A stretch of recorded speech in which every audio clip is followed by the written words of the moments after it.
বৃহস্পতিবার পবিত্র রাতে কেউ যদি এই দোয়াটি 100 বার পরে কোনো দিন পৃথিবীর কোনো মানুষের কাছে তার হাত পাততে হবে না। পৃথিবীর সব কিছু তার পায়ের নিচে আল্লাহ হাজির করে দিবেন। দারিদ্রতা থেকে মুক্তি দান করবেন, বিপদ আপদ থেকে মুক্তি দান করবেন, তার সম্মানকে সুউচ্চতা দান করবেন, অসুস্থতা থেকে দূরে রাখবেন। আল্লাহর অশেষ দয়া ও রহম তাকে দান করে দিবেন। সুবহানাল্লাহ। বৃহস্পতিবার রাত এটি গুরুত্বপূর্ণ রাত। এই রাত সপ্তাহে একদিন আসে।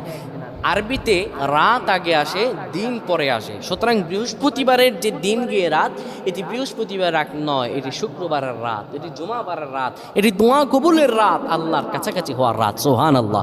এই বৃহস্পতিবার রাত আল্লাহ তাআলা বান্দার দোয়া কবুল করেন।